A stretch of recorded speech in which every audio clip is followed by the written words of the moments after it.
Hi, I'm David Klion. I'm senior editor at Blogging Heads TV. This is an episode of Worldwise, and I'm in New York City, and I'm speaking once again to Olena Tregub, who is currently in Washington, D.C., but is Ukrainian and has been closely monitoring the events there, which have been pretty breathtaking. Olena, why don't you quickly introduce yourself or reintroduce yourself and tell us what you do? hmm I am an entrepreneur. I have an educational consulting firm here in DC, and I'm sending American students for professional internships overseas, including internship at the Ukrainian parliament. And it was funny that I got some applications while Ukrainian parliament was burning, you know. Yes. Yeah, but otherwise I'm a blogger and an activist, and of course I'm part of the Euromaidan movement because, like most of the young people in Ukraine, I supported the protests, and I'm very happy that now the victory came at a very high price, Yes. unfortunately. Well, so we're going to talk about that. You and I last spoke, I think, in December, Mm-hmm. and I've had a few other conversations with another Ukrainian activist, Volodymyr Yermolenko. And so we've been following this story, but in the last week or so, things took a really dramatic turn. So I guess maybe just to start, before we go in depth about things, why don't you just summarize uh, the crazy week that Ukraine has just had? Just give us the big picture. What happened? When we last checked in, there were giant protests on the central square, which is called the Maidan in Kiev, that had been going on for weeks or even months against the very unpopular and very corrupt president, Viktor Yanukovych. And some people thought those might have peaked. What happened? How did we get to this point now? Um, well, as I told you last time when we were talking, Ukrainian president is absolutely illegitimate, and he lost touch of his people. He doesn't know his people, and so he kept abusing the people more and more. He was first in November 30th. You remember there was first violent attack on students. Nobody was killed, but people were hurt physically. And he kept on going on like that. The protesters were peaceful, but he used violence against them. So it ended with protesters arming themselves with Molotov cocktails and some wooden sticks. Well, they didn't really have weapons. They used stones that can be found in the square. But they became more radicalized, and so after those waves of violence, they decided to fight back.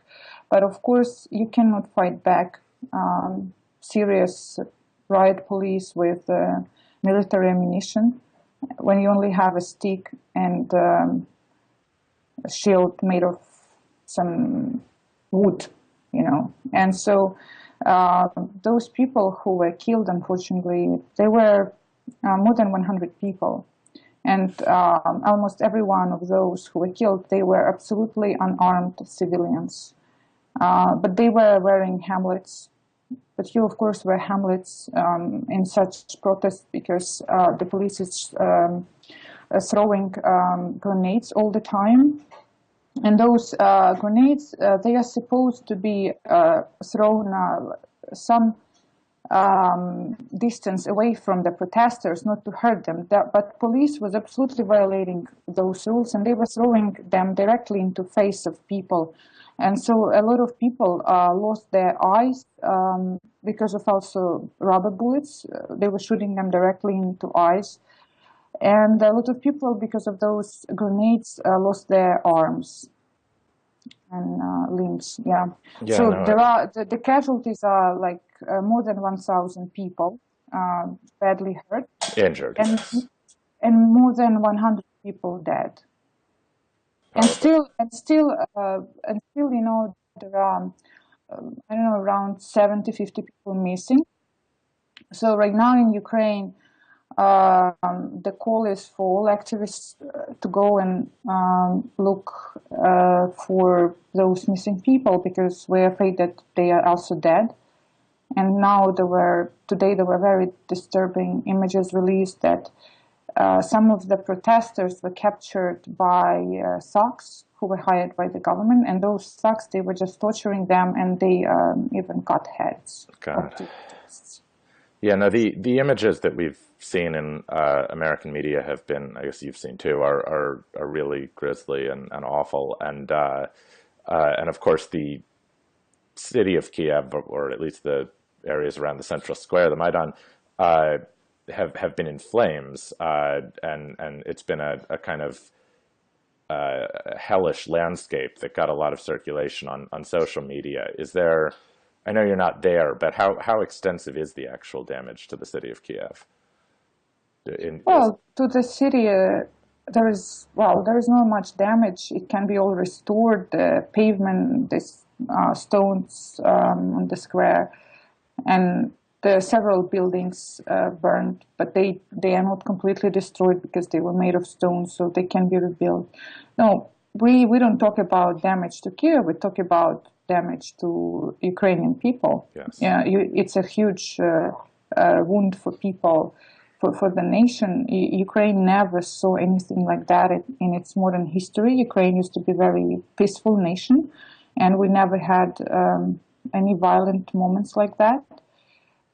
So a lot of people, they are now going through psychological traumas, so they need to be helped by some counselors because people are very hurt emotionally, and a lot of people in Kiev, they are just crying. They can't stop crying.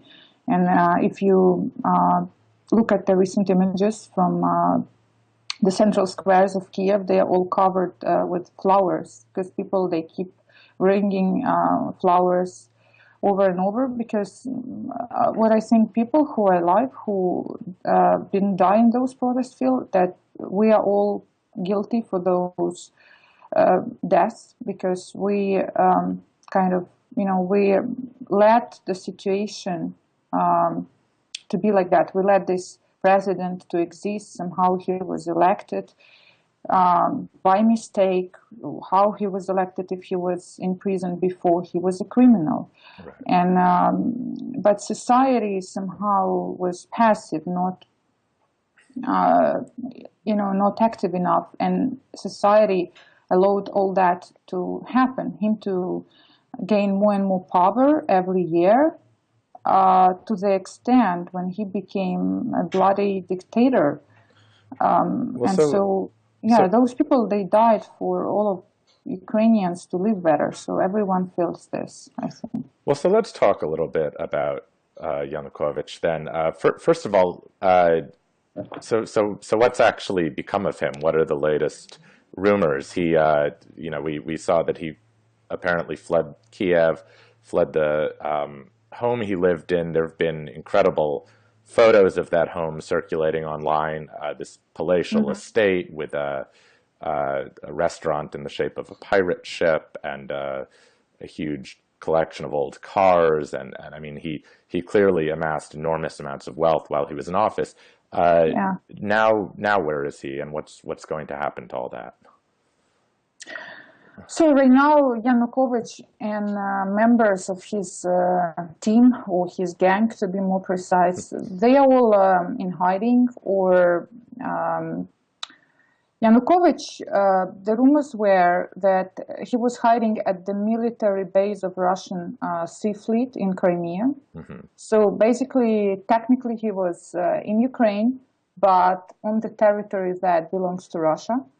And today, news appeared that he is now in the suburbs of Moscow.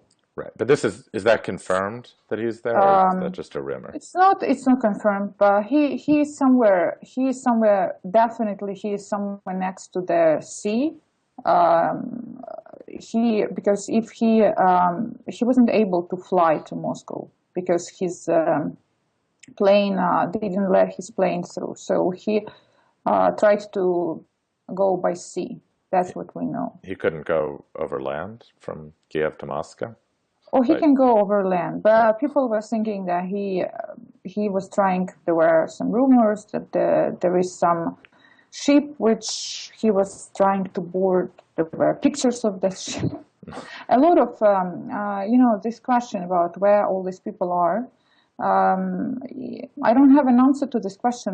The whole Maidan, like millions of people in Ukraine, are asking same questions. right. And they are asking this question to the Minister of Interior Affairs, Arsen Avakov.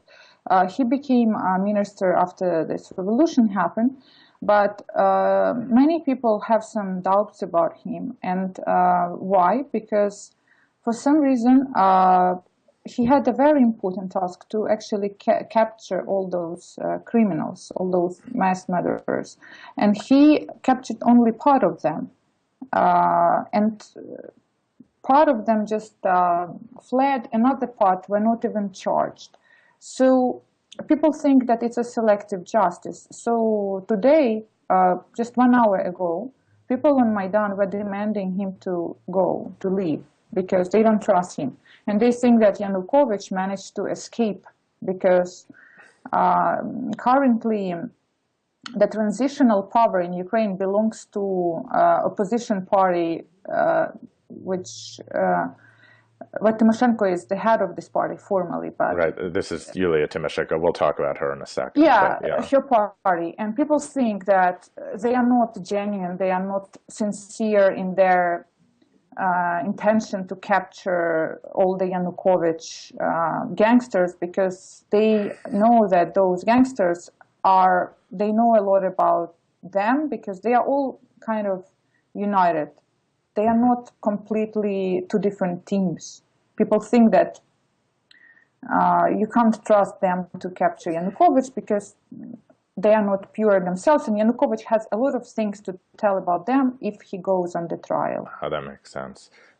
Well, so regardless of Yanukovych's whereabouts, I mean, this opens up a huge power vacuum in Ukraine now. And while obviously people are both celebrating the victory over Yanukovych, which has been really dramatic, and obviously mourning the terrible losses you've described, but there's also got to be a lot of apprehension, because where does Ukraine go from here? This is a country with many internal regional divisions between more Russian-speaking areas in the east and south, and more Ukrainian-speaking areas in the west. It's a generationally divided, economically divided country. It has a tremendous amount of wealth concentrated in the hands of a few oligarchs, and the opposition itself, while united in despising Yanukovych, that seems to be one of the few things all Ukrainians can agree on, that Yanukovych was terrible. The opposition is split up into several different factions. There are several different political parties and potential leaders for the new Ukraine. So I guess let's start with Yulia Tymoshenko, who may be the most famous politician in Ukraine besides Yanukovych himself. She was a former prime minister of the country and an opponent to Yanukovych, and has her own corruption problems. She was also put in prison by Yanukovych and just recently released from prison, and gave a speech on the Maidan upon her release. Tell us about Tymoshenko, and tell us about some of the other opposition leaders. Well, the story about Tymoshenko is very short. She was released from prison, and she went to Maidan, but she was rejected by the people, because they said, of course, we were fighting not for you. Mm-hmm. And it just happened so that you are released as a result of this fight, as a result of those 100 heroes who died. So now you can go home and fix your health in case you are sick. And she said that she's going to Germany for treatment. Yeah, why? She was in a wheelchair. What does anyone know what's wrong with her? Well, she claims to have a problem with her spine. Oh. So she, for the long time, she was saying that she's really sick. But for some reason, she also had a meeting with the American ambassador afterwards, and she's standing in that picture. So Okay, so the protesters don't want Tymoshenko. She has a well-documented history of corruption, both in the 90s and as prime minister, and of course she also had surprisingly okay relations with Russian President Vladimir Putin, who we'll talk about in due course, but who yeah, yeah. is certainly not. It's a concern. It's a concern for the protesters. Right. So Tymoshenko, although she does still, I think, have a political base in the country at large, is probably not the next leader of Ukraine. But so of the others, we've got a boxing champion named Vitaly Klitschko leading one party. We've got Arseniy Yatsenyuk, who I guess is somewhat liberal. We've got a guy named, forgive me if I mispronounce this, but Oleg Tyahnybok. Yeah, no, you're naming here all of like formal opposition leaders. Okay. But the thing is that what's wrong about them is that they have no legitimacy on Maidan. You see, they are not being supported by people, and they don't control the Maidan. They did not control this revolution at all. The only person who appeared among the people and appeared in some dangerous situation was Vitaly Klitschko. So people now, they respect him a bit better for having this courage that he showed. Now, he is famous as a boxer, as a serious boxer. And he used to be a boxer. Yeah, he's a world boxing champion. But what are his politics, and what kind of leader might he be? Well, I think he is a nice democratic guy, but he's very inexperienced, of course, as a politician. He never, ever served in government. He doesn't have experience. So he currently in Ukraine, the government is being formed. Probably tomorrow already it's going to be finalized. Klitschko is not going to be represented in that government. And a lot of new names are appearing, new leaders are appearing in that transitional government. Klitschko is targeting presidential election, which will take place on May 25th this year. So the expectation is that, especially if we have the change of the constitution and we move back to parliamentary republic, Klitschko can be an elected president who would serve more representative function, whereas we have a very strong cabinet of ministers of professional people who are not representatives of the current political elite, but who are completely new people who are not corrupt and who have not been compromised before. No, it's interesting what you mentioned, that Tymoshenko is not popular among the leaders on the Maidan. So, of course, Ukraine is... she's not popular among the protesters, among the people. Right. Yeah. So, and they are the leaders, yeah. Okay, so this protest movement that's taken over central Kyiv and with, some similar protest movements around the country, you see them as the country's new leaders, but of course the country is about to have democratic elections. So who actually are the protesters by and large, and are they in line, in your view, with popular sentiment in Ukraine as a whole? I mean, I think they are. Well, it's definitely more central Western Ukraine. They support protests like 95%, something like that.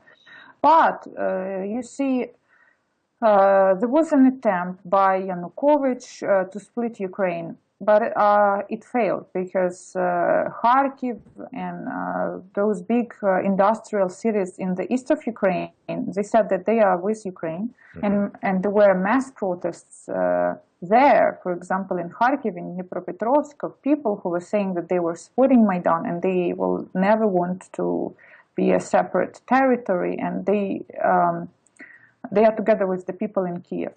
And moreover, the attempt to split Ukraine even is now failing in the Crimea, because Crimea was the most realistic scenario when Ukraine can lose part of its territory, but in Crimea, Crimean Tatars, who are the indigenous population of the Crimean Peninsula, they support Maidan, and they are now fighting there with the ethnic Russian population, convincing them not to separate from Ukraine. Yeah, let me just briefly explain to the audience that Crimea is a large peninsula on the southern coast of Ukraine in the Black Sea, and it was traditionally populated by these Turkic ethnic Tatars, but in the 19th and early 20th centuries, a lot of them were ethnically cleansed and replaced by Russian settlers, and Crimea was only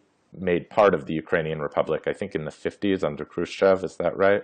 Yeah. Which means that and it has, as you mentioned earlier, this large Russian naval base that's still there even after Ukraine got independence from the Soviet Union. So, and on top of all of that, I can tell you that Russians in Moscow, for example, often vacation in Ukraine. It has beautiful, in Crimea specifically in Ukraine, it has beautiful beaches and mountains and so on, resorts. So it's the part of Ukraine that Russians feel most possessive over, and also, I guess, the part where the largest part of the population feels like they are really Russians who just happen to be in Ukraine.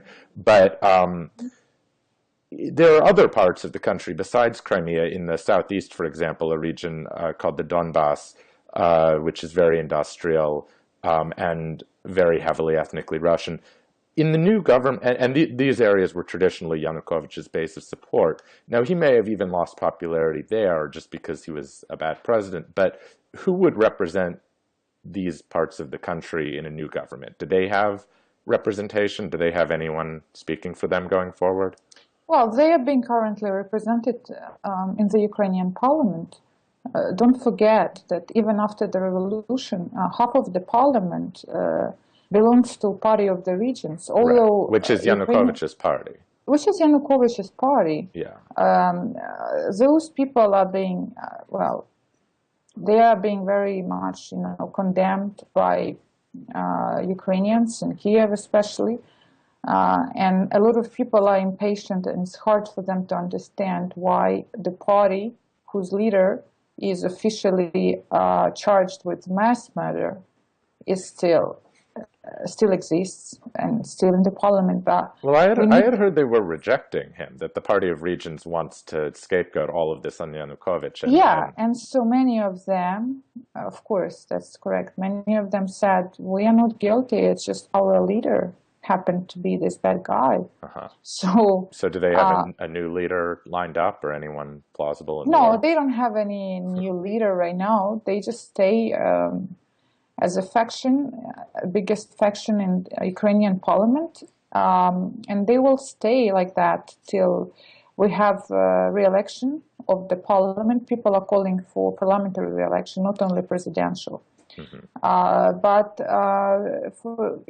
if you look at from the perspective of Donbass question, it's good that they are still in the parliament. Yeah. And they are rejecting Yanukovych, so Donbass people are calm because their representatives are still there. I see. The thing is that people on Maidan, they all believe that after re-election and after essentially Ukrainian state doesn't need those people for transitional power, those people need to they need to respond. They need to be brought to justice because many of them they are also guilty of a lot of crimes and corruption. And first demand of Maidan is lustration, is to punish all those who are responsible for crimes and corruption, and not to let them be elected again ever. Well, so speaking of crimes and corruption, it's not just elected officials either. Obviously, Yanukovych enriched himself, as judging from his palace, and actually another fun story, which was he had a son who was a dentist and then suddenly became phenomenally wealthy because of some contracts he was hooked up with. That's right? But there's also, and this has been true well before Yanukovych took power, as in Russia, as in most former Soviet states, most of the economy since the breakup of the Soviet Union has been controlled by a small number of oligarchs who Yeah. often acquired their wealth through blatantly corrupt or illegal means. And we're talking, billionaires here, really fantastically wealthy people. They had thrown in with Yanukovych, but he's, a fugitive from justice and wildly unpopular now, and they're still there. So what are some of Ukraine's major oligarchs? What kind of moves are they making now, and what might happen to them? Well, as you can expect, during the revolution, oligarchs, they were sitting on the fence. Yeah, figuratively speaking, they were waiting who will prevail. Mm-hmm. But they were not abandoning Yanukovych. They did not withdraw his support to him. Particularly, I'm talking about the richest man of Ukraine, Rinat Akhmetov, who is worth $9 billion. So right now, after revolution won, Rinat Akhmetov, for example, claimed that he is with the people and he supports Maidan. You see? Convenient that he reached this Yeah, conclusion. at the same time, there is information that he gave a private plane for Yanukovych's sons, including the dentist to whom you referred, to escape Ukraine. I mean, he may just be a really good dentist. He may just be the best dentist in the world. He did not practice dentistry. It was just his education. I see. So you see, and people, of course, they understand that oligarchs, they are no friends of Ukrainian people. Mm-hmm. And so this revolution, right now, the victory is that we get rid of criminal gang that took over Ukraine, like criminal in direct sense of this word. And the next step is to rebuild the whole system so that Ukraine has a normal functioning open market and democracy where everyone has equal economic opportunity, not an oligarchic society, which is more like feudal society, where there are oligarchs who own people who work for them. Mm-hmm. So, what was I going to say? One major concern, which we have not yet discussed, but which I've definitely heard a lot of people talk about here in the U.S. Sorry, I know you're also in the U.S., but is fascism, basically. There are concerns that some small but visible percentage of the protesters are nationalists of a particularly nasty sort, that they don't just want to end Russian rule, but that they have objections to Jews, who, of course, have a complicated history in Ukraine, to say the least, and other ethnic minorities. There are some accusations that Tyanibok, one of the opposition leaders, and his party, Svoboda, which means freedom, that they sort of lean this way. And of course, Yanukovych, and for that matter, Putin and the Kremlin in Moscow have promoted this narrative, have said that, anyone who opposes Russia is on the side of the fascists and on the side of the Nazis in World War II. This is an old rhetoric in Russia. At the same time, it's not entirely false, is it? There are such people in Ukraine, and there are such people in the opposition. Can you speak to that? Yeah, I'm happy you addressed this question because, even though you hear those thoughts about Ukrainian fascists not only from Russian propaganda media, you can hear them from any other outlet in the United States, for example. Very often, this is simply how U.S. sees Ukraine through the eyes of Russia. Mm-hmm. Very often that's the case. I've been researching this question. Those allegations are very much exaggerated. Okay.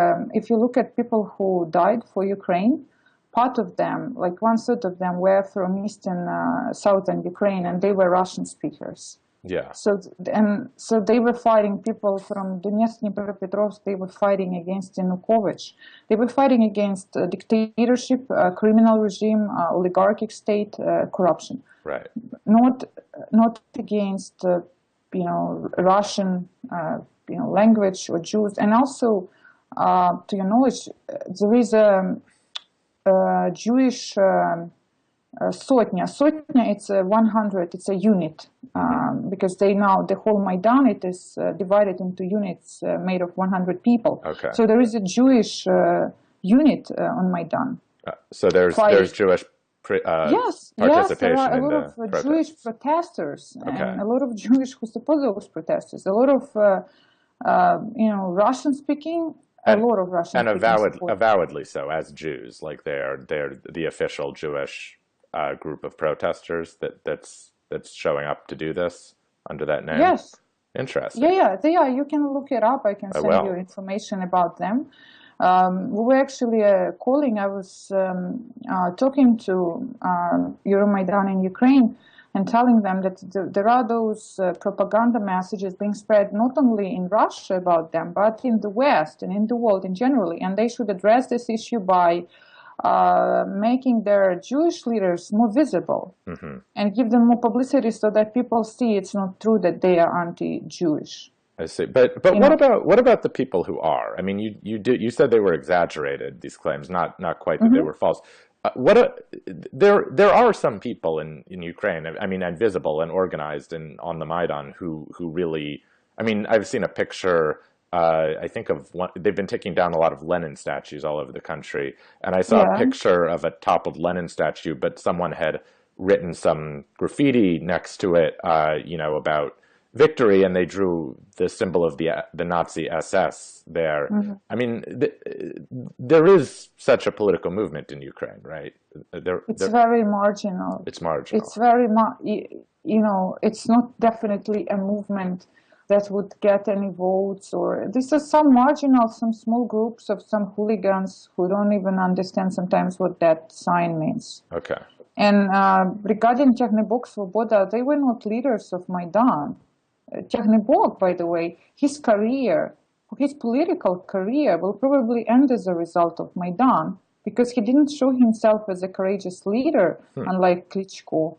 And his party, they did not gain a lot by, participating in Maidan. So it's all exaggerated. It was just a national, true people's uprising against the corrupt dictatorship. That's what it was in reality. And it has something to do, of course, with geopolitics, because Yanukovych, corrupt regime of Yanukovych, was able to exist in Ukraine only under sponsorship of Vladimir Putin, because otherwise Yanukovych would never dare to do what he was doing to his people, because he would have nowhere to go, and he would have no one to lend him money like Vladimir Putin. So that's why it has this link. No, that makes sense. So let's talk about Putin and the geopolitics of it, since Putin seems to be the inescapable man of geopolitics these days. Kind of remarkably, these protests took place against the backdrop of the just concluded Winter Olympics in Sochi, which Ukraine sent teams to participate in, and Sochi is actually very close to Ukraine.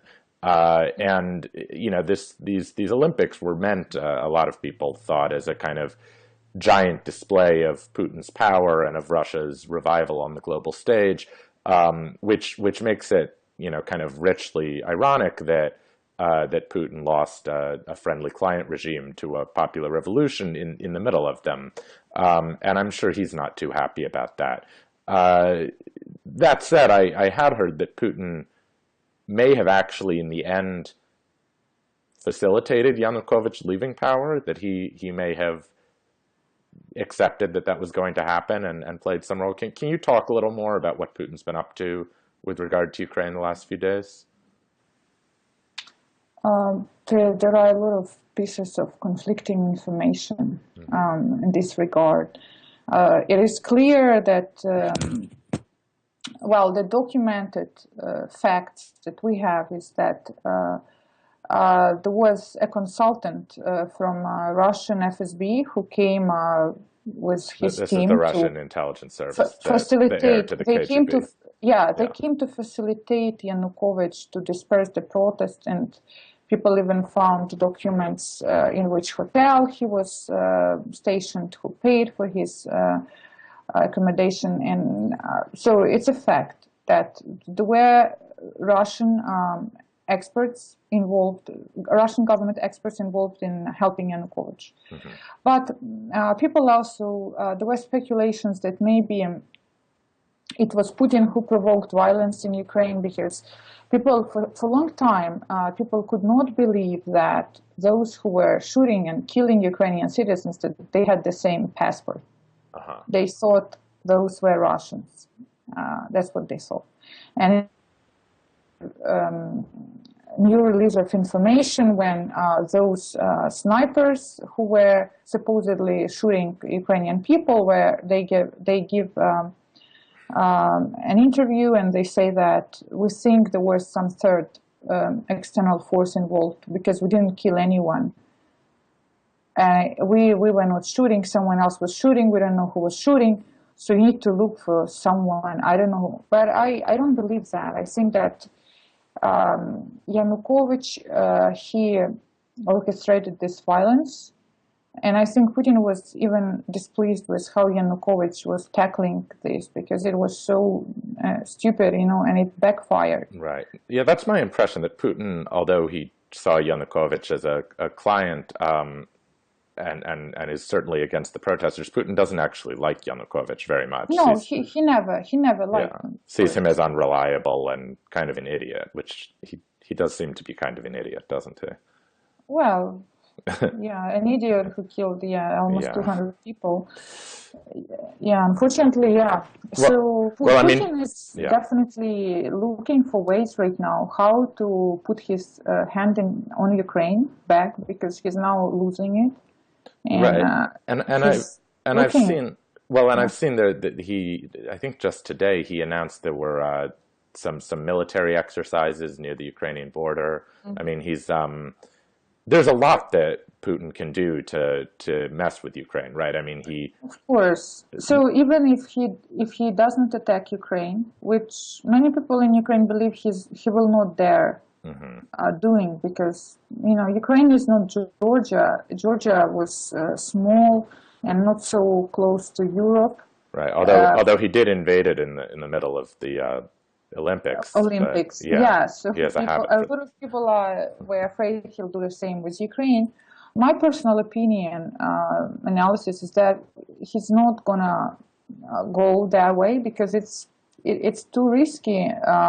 Look. Even if Ukraine has a weak army, there are so many patriotic people who prove that they are ready to be killed for their country. Right. They were going against snipers with wooden shields to be killed. And you don't fight with such people, because there are like 45 million.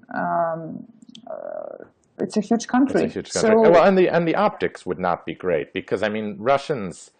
Georgians, I mean, it's not just that it's a smaller and poorer country. The Russians regard Georgians as they're a different ethnicity, and Putin's whole line on Ukrainians is that they're basically cousins of the Russians, and that and that it's sort of brothers. Yeah. Exactly. I mean, they're another East Slavic people, and they're sort of, Putin's attitude is more that they, by rights, ought to be in Russia, not that they're to be dominated by Russia. That's another aspect. So I believe that Putin is now threatening Ukraine with invasion, because by doing so, he wants to disrupt internal reforms in Ukraine. Because look, Ukrainians, they were trying to get rid of all the government, to have a completely clean slate. But they cannot do that, because they are being told, look, there is an external threat. It's too risky to stay even like 1-2 days without power. Right. We need to have power even if they are corrupt, because Putin is going to invade us. So they had to compromise. They say, okay, let those corrupt people be there, because it's better than Putin invasion. So, I think that's the logic. Well, and Putin has leverage beyond the military and beyond his ability to meddle in Ukrainian political affairs. You alluded to this earlier in the conversation. This crisis started when Ukraine's economy was in very bad shape, and Putin offered Yanukovych, as a way to try to shut the crisis down. He offered a $15 billion bailout of Ukraine's economy, basically. Mm-hmm. In addition to that, I mean, the last time uh, Ukraine elected a government that Putin didn't like, which was a decade ago in the Orange Revolution.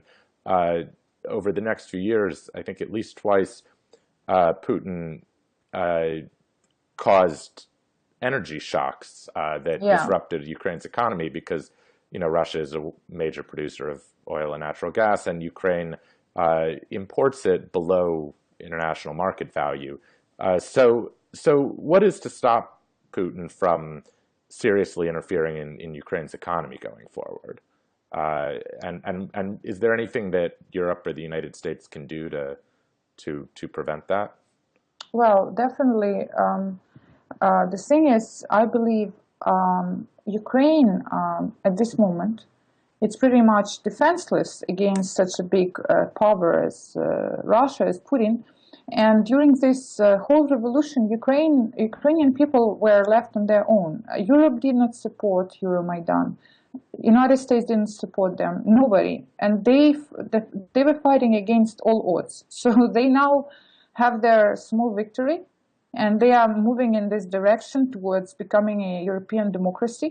So I'm sure that Putin will do all he can to prevent them from succeeding. And I think what the United States and Europe should do, they should just help Ukrainian people with some kind of Marshall Plan for Ukraine. Help them get some loans from IMF, from the United States, from EU. Because I think if Ukraine succeeds, it's going to be much bigger than Ukraine itself. It's going to be a huge geopolitical breakthrough in that particular region, which will eventually help to transform other dictatorships like Russia itself, like Belarus. Yes.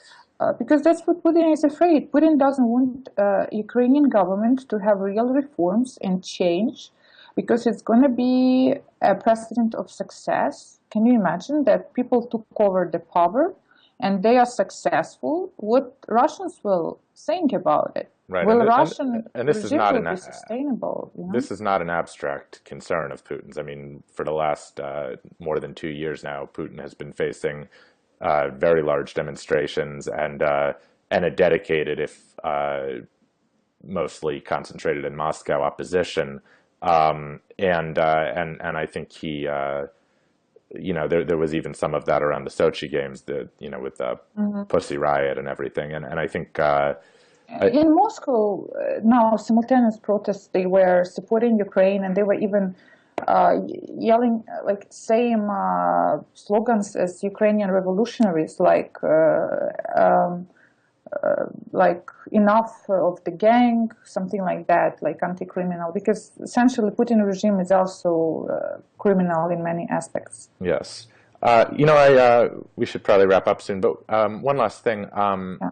I saw an interesting story today at, I think, Radio Free Europe, Radio Liberty, about how a group of activists in Lviv, and Lviv is the westernmost major city in Ukraine, and not just geographically westernmost, but also the city with the strongest sense, I think, of Ukrainian nationality and where everyone speaks the Ukrainian language. Not everyone. Well, not everyone, but the majority. Anyway, speaking of, these activists wanted to have everyone in Lviv speak Russian for a day. Yeah. And they wanted to do this in order to send a message that ethnic Russians and Russian speakers will have a place in the post-Yanukovych Ukraine, and basically a message of national unity. Now, first of all, I mean, if you know anything about that story, I'd love to hear about it. But also, are you confident that Ukraine will remain united, that there won't be secessionist movements in the East and the South going forward?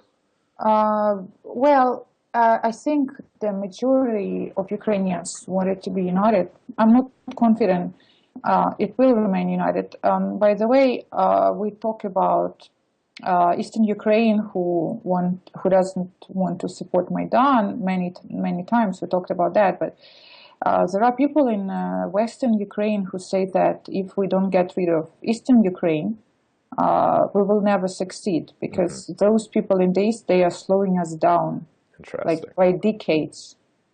And so the only way to go forward fast is to just get rid of them and let them go wherever they want.